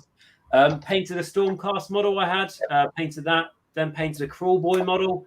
And then here I am back to Slaanesh, painting up this Chaos Spawn I want for my army, because I've got, like I said at the start, like a really, really strong towards the narrative now. And I can't wait for one of my guys to turn into a cool themed Chaos Spawn for my Slaanesh stuff. Oh, yes. And because that's what I'm motivated to paint, I paint it. And I can honestly say this Chaos Spawn, I put quite a lot of hours into it now, but I generally enjoy painting it. It's been quite fun. It's allowed me to be quite creative. Whereas if I just stuck to painting that, funny enough, back then, that Slaanesh warband, I probably wouldn't have got much painted, would have taken longer, wouldn't like to do it. At the end of the day, you're doing this for fun. So, like, paint what you want to paint, mate, at the end of the day. Don't feel like, I don't know, you've got a box of, I don't know, 10 Imperial Guardsmen or something like that. I know that's not what they're called anymore. Cadian Guardsmen, maybe. And let's say you've got a box of 10 of those to paint in, and you want to paint them all in one go as a batch because you think batch painting is the quickest way to paint. You paint 5 and go, you know what, I really don't want to paint the rest of these. Don't paint something else and go back to it later. Because like now, I feel like after I painted this model, I might paint my Slaanesh warband because I'm a bit more motivated to do it. And it just goes around like that, mate. And I honestly think batch painting, that has got its purpose. Batch painting is quicker. There's not really any doubts about it. But I don't really batch paint anymore just because I prefer painting models singular. And if that means by not batch painting, it's going to take an extra 20% of time or something to paint because all you have to open those paint pots every single time you're painting those separate models and not all in one go. It's worth that extra bit of time for me because I'm going to enjoy it rather than hate it all. So that's my thoughts. Anyone else got any thoughts on that? I would say, depending on what it is you're painting or how you like to paint as well. Because for me personally, I've moved to contrast paints, and that for me has changed my hobby completely. I mean, I've flown through armies. Well, I just said then I've got about 6 armies painted in a space of a year, if that, and that's well to work full time and everything as well. But it's obviously doing other things. But at the same time, a few hours a night using contrast paints, I have managed to smash out a lot of, but then again, obviously, if you're not into contrast paints, it's kind of pointless conversation. But if you are, or if you're looking to explore, experiment, I highly recommend it. Yeah, I can honestly say, like, contrast paints, if I can paint something with a contrast paint, I will. Unless it's like something I want to, for God knows what's sake, make it look that 10% nicer by doing it not contrast. Anything I do contrast, I will do it. Because it's just, honestly, it makes your life so much easier. And as much as I say, like, I enjoy some painting, most painting I don't really enjoy. So I still see it as a means to an end. So if I get it done sooner, I will. Well, I was going to say, literally all my armies, everything's near enough contrast paints now. And yeah, for me, just does the treat. Absolutely. Yeah, it's the way. Because you can get away painting a lot of stuff with contrast. Yeah. Like, even if it's like, so I spray most of my stuff white now. So if I want to use contrast, I can. And even if it's like, I don't know, there's like, I'm painting some guy, he's sprayed white, he's got a loincloth, just put some brown contrast paint on it, or red contrast, whatever, just like rather than doing a base paint and then washing it and then layering or whatever, just like make it easier for yourself. This is it. I'm painting the Leviathan at the moment, and I'm using Plague Bearer flesh for the skin, if you like. The shell, I'm still undecided what color. Cause I was thinking doing like Bowser, Yeah, Nintendo kind of thing. But then I don't know. I mean, then obviously, then for the straps, I've done snakebite leather. For the armor, I've done lead belcher as a base, and then over the top of that, I'm going to be doing what I've done for all my Ideneth, which is the athematic blue, to give it that kind of, that little tint of metallic. And yeah, that's it really. All of it's contrast. The shell's going to be contrast. The arm, everything, literally everything. The only thing I've used that isn't is the undercoat of lead belcher for them applying contrast over the top. Yeah, and there you go. Pretty much. Are you got anything to add, Luke? No, I do use contrast in different ways. Painting Evocator right now, obviously, I could do the white with the white Apothecary white, but Apothecary white, yeah. I personally prefer slightly warmer white, so I do Ulf 1 Grey with Agrex Earthshade, then Ulf 1 Grey, and then White Scar. It just, to me, brings out a slightly warmer white. But then the cloak, her cloaking and everything, that's all done with Warpstone? Warp Lightning contrast for the blue, for the green. To tint metals, I've actually gone over to using the airbrush paints. Okay. So I'll see if I can show you actually, because my Knight Azeroth is like the perfect example of this. Bring this up here. So did you say airbrush paints? Yeah. Yeah, I'm using Abaddon Black now, but airbrushing them straight away. It's just naturally thinned. It's great. Yeah. Ooh, yeah. That green is literally just lead belcher with the light reflecting really well. We can see it's as we're gonna get. Yeah. No, I love that. That's cool. Lead belcher with Mortarian green air paint over it.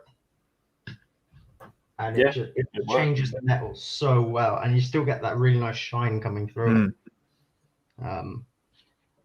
it. So lots of ways for you there, Adam. So thank you very much for your question. Hope we managed to help. So Storm is saying, do you guys have any brand recommendations for getting started with airbrushing? And I think Hobbo from Zozo's replied to that, because I don't know anything about airbrushing. So yeah. That's great. Thank you, Hobbo, for that. And he's also said, I can't speak for current Kill Team, but the previous edition was good fun. So that was when we were talking about yourself, Christian, about getting into Kill Team. It's nice and easy to get into. Yeah, I was going to say, for that Kill Team aspect, it's something where I've got some people showing interest and want to have a game as well. So I'm like, it's a good segue or nice entry level kind of stuff just to get into the 40k universe and that kind of thing. And it's a brand new game, new mechanics. So yeah, I'm up for trying it. Oh, definitely. I can say not the same game, but I played Warcry and stuff. And little war bands and stuff. You can spend that time on them, I think. But yeah, and then so Hobbo from Sozo answered that question, so that's great. And then Hobbo from Sozo also replied about the how to do motivation stuff behind painting. And he says the easiest way to eat an elephant is to just take one bite at a time. Set a reasonable goal for yourself. Take breaks and vary the model you paint. Those have all helped me. I do agree to a certain degree, but I think elephant, eat it all. One go, one big bite. And I think, to be honest, Mikey, as well, I'm not going back to what we're saying about how we get through painting and stuff. And for me personally, not a vast majority won't agree with this. So it's contrasting opinion. But anyway, the actual, what I tend to do is have something I really want to paint next waiting for me. I don't go straight to it. I've got, say, for instance, the army I'm working on now is Ideneth, and I want to start painting my unit of Space Marines for my kill team. But I'm like, nope, keep that in mind, thinking about the color schemes, what I'm going to use, have that as a point of a goal, something to be excited about, and then get cracking on with the Leviathan, with the Ideneth. Still enjoy painting, of course, but it's a case of having something to look forward to continue painting next, in a sense. That's kind of how my mentality of how I went through so many armies is, once I was finished with my Courage and Overlords, I was like, okay, Skaven and next, and it got me through, saying like a few hours a night. Even if sometimes I didn't feel like painting, I just did it knowing full well I'm going to be doing Skaven next. Skaven, I was enjoying contrast, blasting through those. And then I was like, oh yeah, I'm going to be painting some Nighthaunt or something next. I was like, great. And it's just that kind of thing. And then my brain juices started flowing about what armies I'm going to move on to with all that kind of stuff, all miniatures. And that's kind of how I went about through getting through so much, if you like. But again, not everyone will agree with that, or it won't be for them. But that's certainly something which helps me in terms of getting through the lists. I understand that, mate. I mean, like when I used to look after dogs and you give them tablets, you'd give them like a tablet would be inside a treat, and then you'd have another treat in your hand, and then the dog would eat the treat with the tablet in really quickly because they wanted the other treat. So if I was to use my methodology from that, I do understand how it could help. So I'm the dog. but a happy one. Happy? Oh, that's okay. Then. Happy one. Enjoying the second treat. Yes. And the worm tablet. But I do get that. Like I do sometimes look at my cabinet and go, oh, all the other things I could. Oh, well, my cabinet's full of painted models for the most part. But I kind of look at it and go, like, I'm going, oh, I'm really not enjoying painting this model. I look at my cabinet and go, I'm glad I'm not painting that one. Like that one's done. But no, I get that. It's Shalaxi Hellbane. Yeah, 100%. That Shalaxi Hellbane is what I'm talking about. And I can't even take her, which is sad. They made she was 400 points. Yes, 405 points. No. But what one model have you guys? What one model have you guys painted? Which you basically dreaded the thought of. Well, Shalaxi was the hellbane of my existence when I was painting her. Absolute nightmare. 220 something gems. Painted in 4 different colours. Right. And then it was awful. And then the white I was using to paint the white was like, it must have been like an old pot, and it was really gloopy. So I spent ages trying to thin it, and I was like, it was horrible. Absolutely horrible. Episodes like 1 to 5 of Fight the Grey live hobby hangout is probably me painting her. Yep, I remember them well. It was awful, absolutely awful. But yes, that's my model, and then after that it's Chaos Knights, the new ones. I think it's to do with my colour scheme, but like yeah. Not the funnest models to paint. Mine was definitely the frigate. Just I enjoyed it to an extent, but it was just a lot. It was a load of tiny little bits. Like just painting the deck and make sure the the balloons, if you like, were actually the way you wanted it, kind of shiny and all that stuff. And I don't know, it just there's a lot to it which was very bitty. And that for me, and that's why I don't own an Ironclad, but it's one thing that puts me off. I'm thinking that is going to be even bigger. It's going to be a different beast in itself. I was thinking about getting an Ironclad. You're kind of putting me off that right now. No, honestly, it's a beauty. I'd love to own one and just bring it and put it on the table and be like, awesome. But the very concept of painting it, oh man, I would want to paint absolutely everything and have that as like a little project where I don't need to rush or anything. I'll just do it. I just want to just take my time on it and do it over a very long period of time.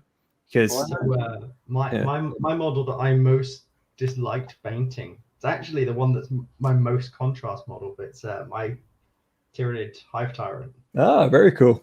The wings, I hated doing. Yeah. Absolutely hate doing the wings.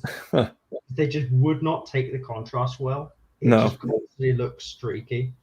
Yeah, yeah. Even now, I look at it and like I can see patches where I'm like, it's so streaky. I remember doing the wings for my Corn Dragon, and because mine have been completely sprayed properly under the wings, and it's pure resin. I'd go right. I'm gonna put some paint on, and I just put like a brush stroke of paint, and somehow the resin just absorbs it. Like the really watered down paint. I'm like, oh, okay. So this thing's going to take a long time. So, yeah. And I think with a model like that, it was so big. I had to tell myself this is not going to be my best painted model. Yeah. Otherwise, it should be there for fucking ever.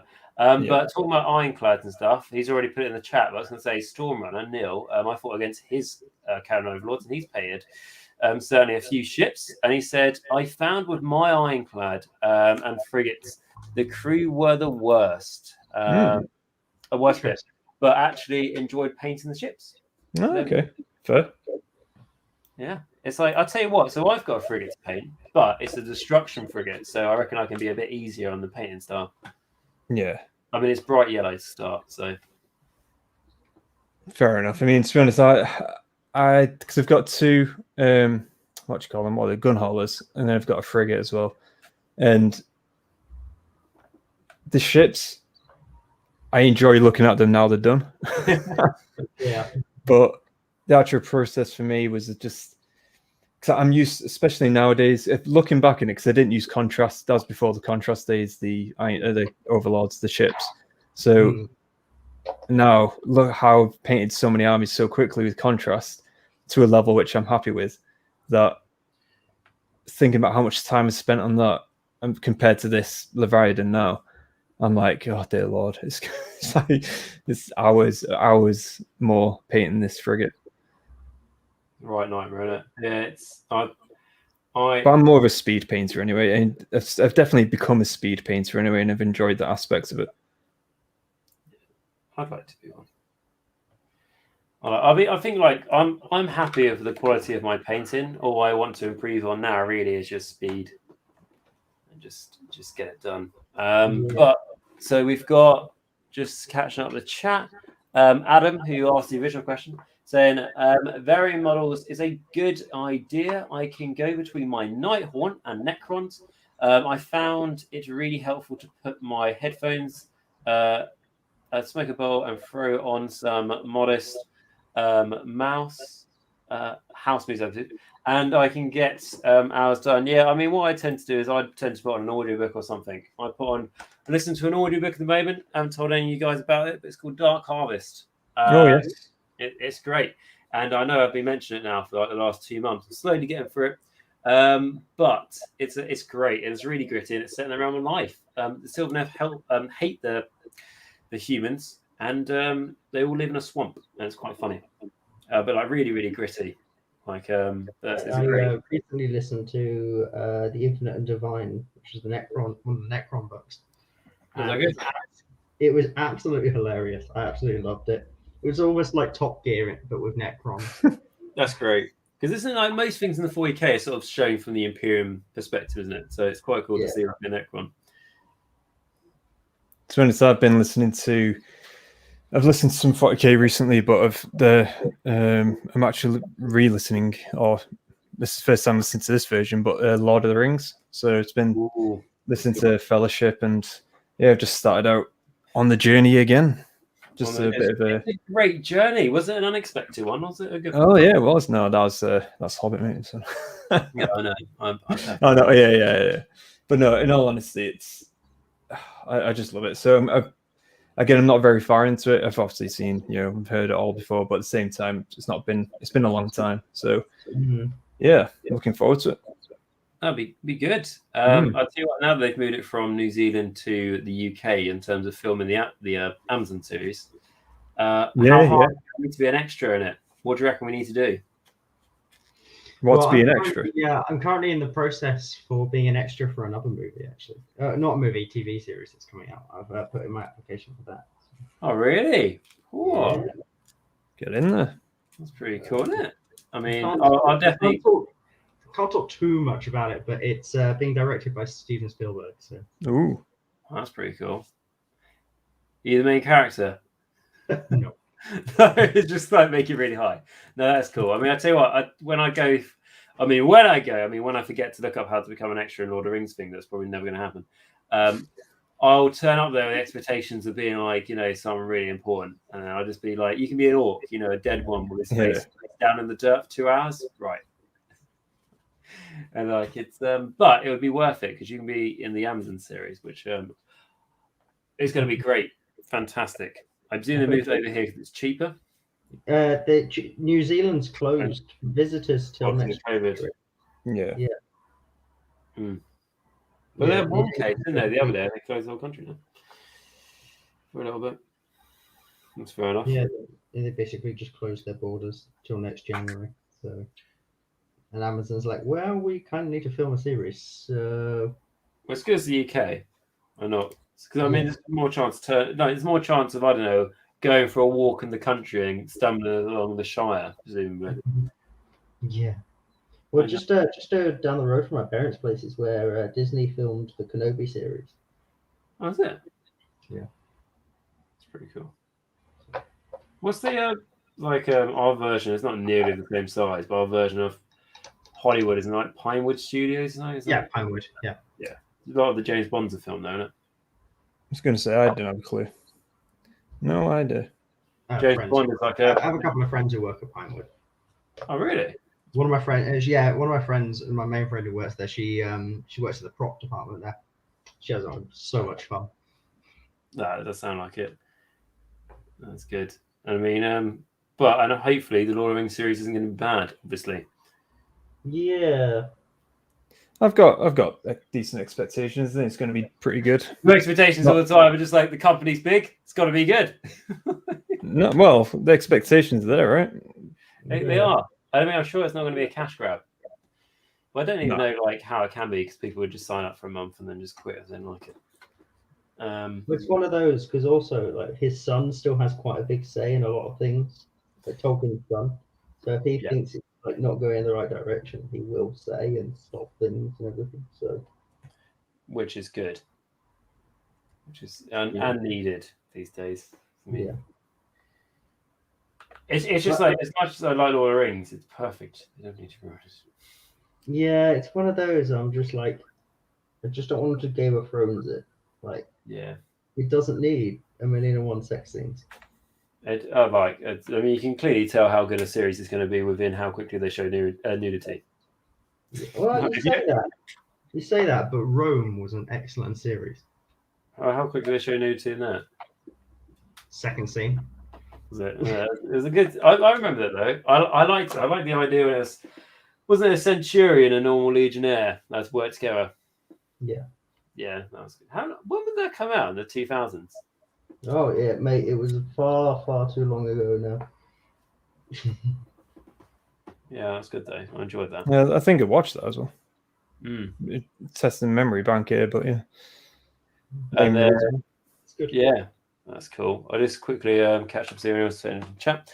Hobbo from Zozo saying, I will say contrast through an airbrush.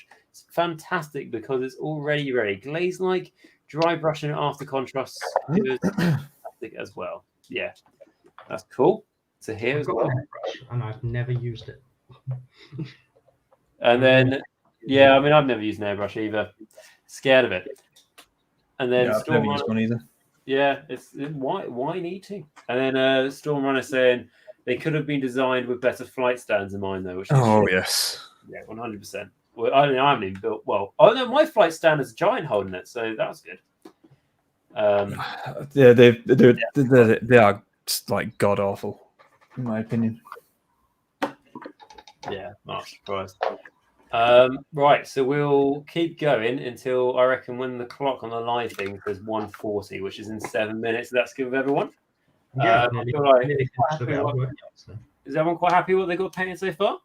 Yeah. I've actually done quite a bit, which is good. It's pretty good. You painted the whole turtle?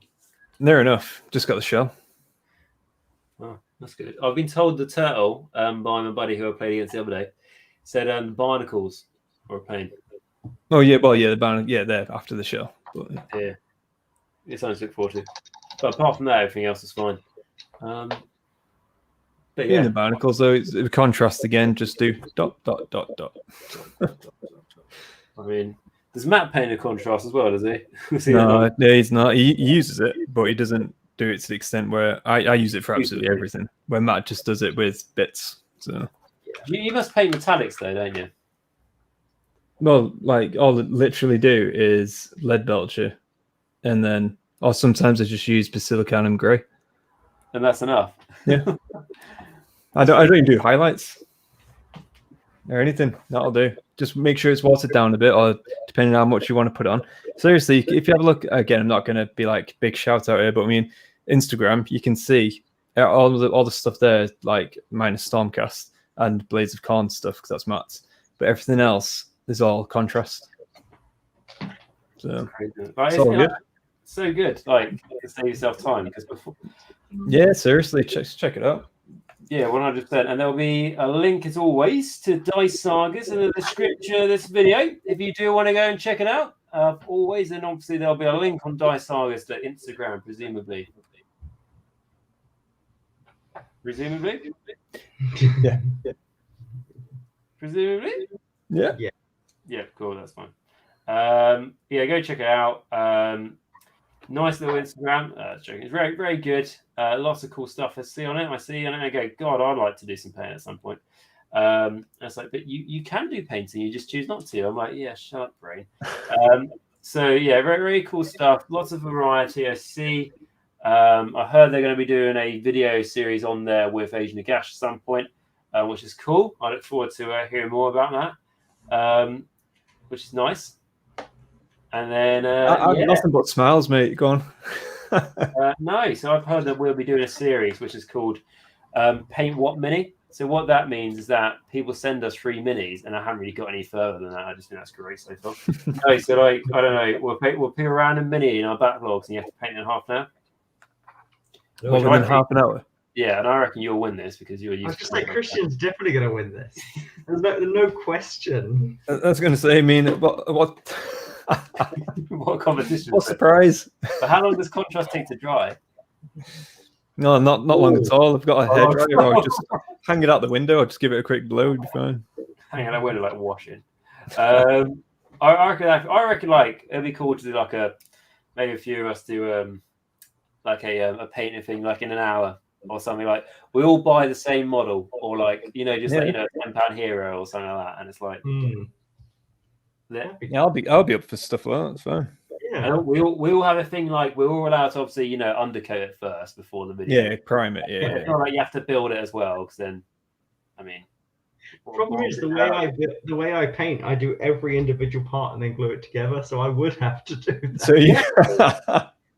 Yeah. I suppose that's the sprue. Yeah, there's so much cleaning up to do. Or I take it all off. I clean it. I remove the mold lines, I spray it, and then I'll paint each individual bit. Do you like super glue to a bit of pin or something to have something to hold it? So I've got this bit from the painting handle. Oh wow, yeah. And I just put a bit of blue tack or white tack on the top. That actually sounds like a great idea. No, it does. But compared to my speed painting technique, honestly, and building technique, that sounds to me like a very long thing to do. I literally. You have to use a tool. I've got this done this evening. So. Oh yeah. Christian's looking at it. Yeah, that's far too much. Literally, I get the sprue, cut it. I bet the mold lines, and not so much. Just like get stuff done, and then assemble it all together, spray it, and then off I go. Just looking at it, going, but why do you paint things you wouldn't be able to see normally? You can't see it. From far away, does it look all right? Perfect. How far away are we talking? Far enough away for it to look like it could be someone's phone. Yep. No, I'm just like reading book kind of distance. Be all right. I mean, that's the whole. What's that? I think there's a thing called, isn't it, like a 2-foot rule? Because you're about 2 feet away from when you're standing from eyes to the table. Obviously, depending on height, it's definitely like if you can. I mean, there's times when I've worried about, especially my Sinesh, when I'm so fussy about it. I'm like, oh, that thing you can see it doesn't look right. You don't fucking know. You put it on the table.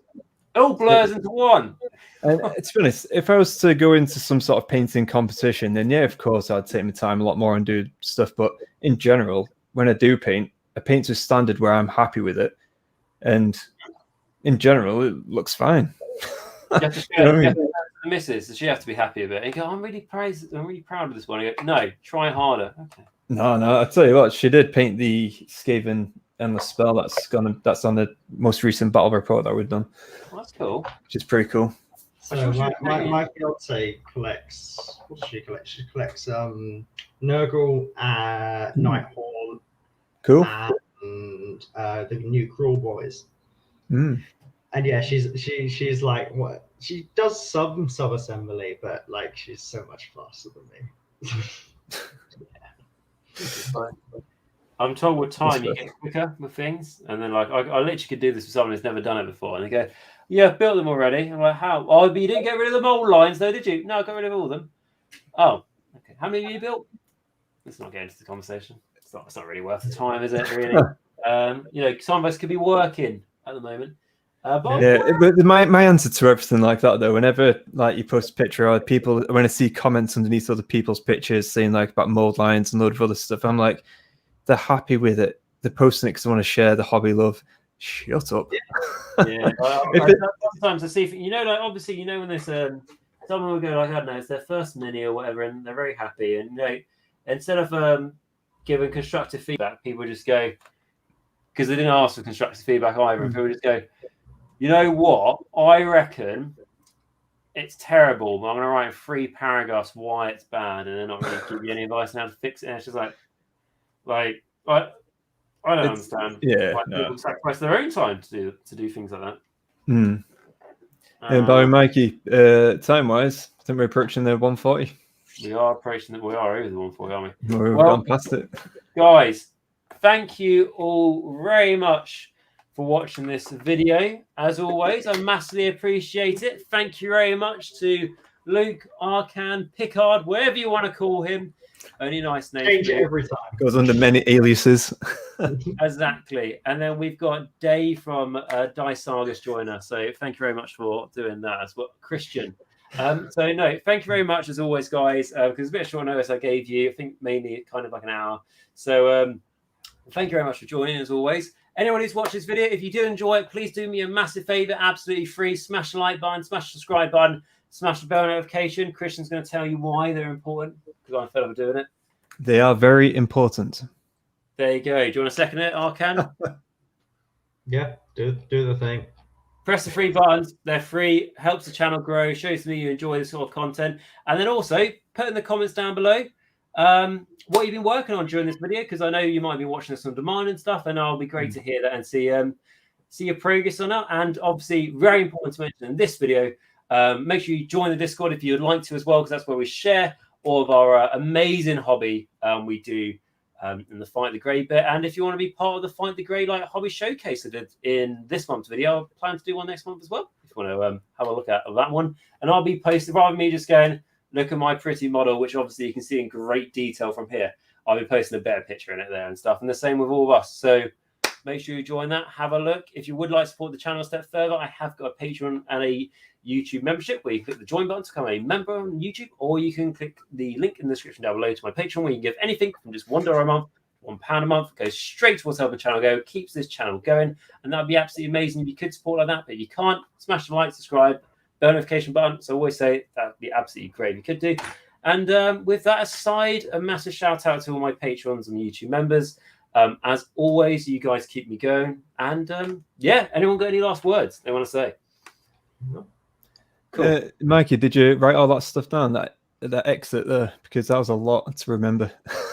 No, I do a lot of videos. Like I can tell. My sign-offs are a lot shorter, but then yeah, you've done like years more than I have. So I've done like the only thing I'm annoyed about right now is I didn't get up the list of names to read through of my YouTube and Patreon members, because they're all absolutely amazing. But no, absolutely used to. And then obviously we have to go on to the other thing where we go, right, everyone, remember to next time, stay safe, stay hygienic, wear a mask, and wash your hands, because scientifically proven to make you roll lucky in your dice. It is science. So don't look too much into it. And remember next time, as always, that the Soulblight Gravelord series will be coming out at some point. So definitely go check that out. And also remember, sorry, I just see we got someone in the chat, so I just want to quickly answer them. We've got it's a +1 to like re-rolling channel. Thank you very much. Smash that like button. And then you've got Winter Sen. Just built my first arch, Cavios Xantos. Your videos helped my choose the Ostrich Spray Reapers. What a lovely thought to end on with that. So generally, I'm going to call you Winter. Sorry if that's butchered your name, but thank you very much. It's always nice to hear that. And yeah, so guys, enjoy the videos. Until next time, as always, remember until next time, of course, that Nagash is all is one in Nagash.